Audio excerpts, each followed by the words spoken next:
Assalamualaikum warahmatullahi wabarakatuh. Perkenalkan, nama saya Herlinda Alvita Septianingrum dengan NIM 2111010030. Nama saya Diva Alfandin dengan NIM 21100135.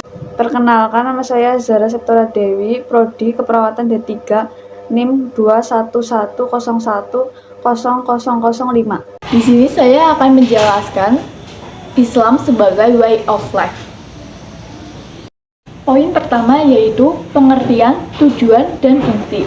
Yang pertama, pengertian. Menurut bahasa, Islam berasal dari bahasa Arab yaitu aslamu, yuslimu, islama, yang berarti patuh, tunduk, taat, dan berserah diri kepada Allah Subhanahu wa Ta'ala. Istilah Islam yaitu agama yang diturunkan Allah kepada manusia melalui Rasulnya yang berisi ajaran bagaimana manusia berhubungan dengan Tuhan, sesama, dan dengan alam. Yang kedua, tujuan. Tujuan dalam Islam adalah membentuk pribadi yang kamu, di samping juga membentuk masyarakat yang ideal, yang menitik beratkan pembentukan moral dan kerohanian sebuah masyarakat, dan tidak lupa turut membangun nilai ketamadunan, seterusnya membina masyarakat yang kukuh dan berwibawa di mata dunia. Yang ketiga, fungsi. Pertama, sebagai pembimbing dalam hidup, yaitu membentuk suatu kepribadian yang harmonis agar segala urusan pokok kehidupan terdiri dari pengalaman yang menenteramkan jiwa agar mampu menghadapi masalah dengan tenang. Yang kedua, penolong dalam kesukaraan, yaitu karena orang yang beragama cenderung mengatasi masalah hidup dengan pesimis, berbeda dengan orang yang beragama yang menghadapi dengan optimis dan percaya bahwa Allah tidak akan memberi cobaan melebihi kekuatannya. Yang ketiga, penerapan batin, yaitu orang beriman tidak akan merasa gelisah karena dia tahu jika semua hal yang dia miliki merupakan titipan Allah, berbeda dengan orang yang tidak beriman yang selalu merasa gelisah akan apa yang ia miliki. Keempat, pengendalian moral. Dalam Islam diajarkan untuk menghormati orang lain tetapi tidak diperintahkan minta dihormati. Selain itu, banyak pelajaran moral lainnya seperti berpakaian, berperilaku, bertutur kata, dan sebagainya. Poin kedua, sumber ajaran Islam. Yang pertama, Al-Quran. Al-Quran adalah firman Allah yang diturunkan kepada Rasulullah Muhammad bin Abdullah melalui malaikat Jibril dengan menggunakan lafal bahasa Arab dan makna yang benar, agar ia menjadi hujah bagi Rasul bahwa ia benar-benar Rasulullah, menjadi undang-undang bagi manusia, memberi petunjuk kepada mereka, dan menjadi sarana dan ibadah kepada Allah dengan membacanya. Selanjutnya, Al-Quran juga berfungsi sebagai hakim atau wasit yang mengatur jalannya kehidupan manusia agar berjalan lurus. Itulah sebabnya ketika umat Islam berselisih dalam segala urusannya, hendaknya ia berhakim kepada Al-Quran.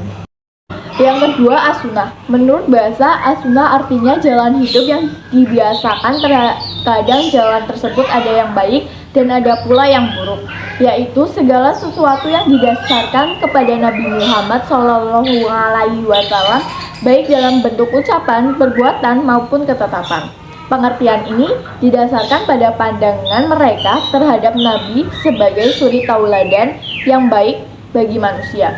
Sementara itu, ulama fikih mengartikan as-sunnah sebagai salah satu bentuk hukum syarat yang apabila dikerjakan mendapat pahala dan ditinggalkan tidak berdosa. Ruang lingkup ajaran Islam. Akidah. Secara istilah, akidah berarti keyakinan keagamaan yang dianut oleh seseorang dan menjadi landasan segala bentuk aktivitas, sikap, pandangan, dan pegangan hidupnya. Istilah ini identik dengan iman yang berarti kepercayaan atau keyakinan. Masalah-masalah akidah selalu dikaitkan dengan keyakinan terhadap Allah, Rasul, dan hal-hal yang gaib yang lebih dikenal dengan istilah rukun iman. Di samping itu juga menyangkut dengan masalah eskatologi, yaitu masalah akhirat dan kehidupan setelah berbangkit kelak.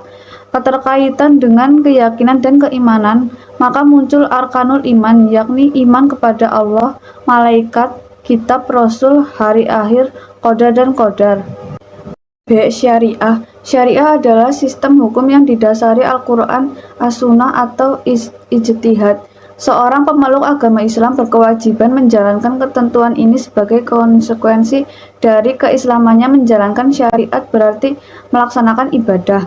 Dalam hal ini tidak hanya yang bersifat ritual seperti termaksud dalam rukun Islam seperti bersyahadat, sholat, zakat, puasa, dan berhaji bagi yang mampu. Akan tetapi juga meliputi seluruh aktivitas perkataan maupun perbuatan yang dilandasi keiman terhadap Allah Subhanahu wa Ta'ala. C. Akhlak. Secara istilah, akhlak berarti tingkah laku yang lahir dari manusia dengan sengaja, tidak dibuat-buat dan telah menjadi kebiasaan. Menurut bahasa, akhlak berasal dari kata khulukun atau hulkun. Hulkun artinya budi, yaitu sesuatu yang tersimpan dalam hati, sangat halus, sulit diketahui orang lain, namun memiliki kekuatan yang sangat besar terhadap tingkah laku perbuatan manusia. Hulkun artinya perbuatan-perbuatan lahir. 4. Karakteristik ajaran Islam. 1. Rabbaniyah. Islam ini adalah agama atau jalan hidup yang bersumber dari Tuhan. Ia bukan kreasi manusia, juga bukan kreasi Nabi yang membawanya. Maka Islam adalah jalan Tuhan. Tugas para Nabi adalah menerima, memahami, dan menyampaikan ajaran itu kepada umat manusia. 2. Syumuliyah. Ajaran Islam mencakup seluruh dimensi kehidupan manusia, dari pribadi, keluarga, masyarakat, hingga negara, dari sosial, ekonomi, politik, hukum, keamanan, lingkungan, pendidikan, hingga kebudayaan.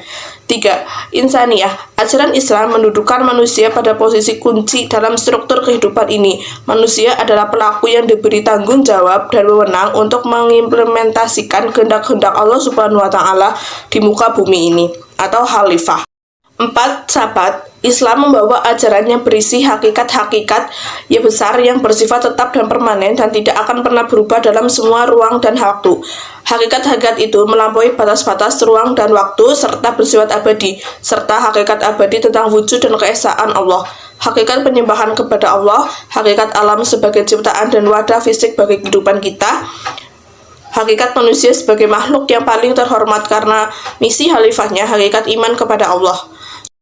Tawazun. Ajaran Islam seluruhnya seimbang dan memberi porsi kepada seluruh aspek kehidupan manusia secara proporsional. Tidak ada yang berlebihan atau kekurangan, tidak ada perhatian ekstrim terhadap satu aspek dengan mengorbankan aspek lainnya, karena semua aspek itu adalah satu kesatuan dan menjalankan fungsi yang sama dalam struktur kehidupan manusia.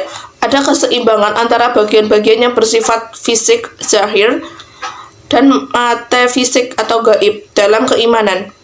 Ada keseimbangan antara kecondongan kepada materialisme dan spiritualisme dalam kehidupan. 6. Waqiyah. Ajaran Islam diturunkan untuk berinteraksi dengan realitas-realitas objektif yang nyata-nyata ada sebagaimana ini ya adanya. Selain itu, ajaran-ajarannya didesain sedemikian rupa yang memungkinkannya diterapkan secara nyata dalam kehidupan manusia. 7. Ijabiyah. Ajaran Islam mengajarkan untuk bersikap positif dalam menjalankan kehidupan sebagai lawan dari pesimisme dan fatalisme. Keimanan bukan sesuatu yang beku dan kering yang tidak sanggup menggerakkan manusia. Keimanan sumber tenaga jiwa yang mendorong manusia untuk merealisasikan kebaikan dan kehendak Allah dalam kehidupan real atau kehidupan nyata.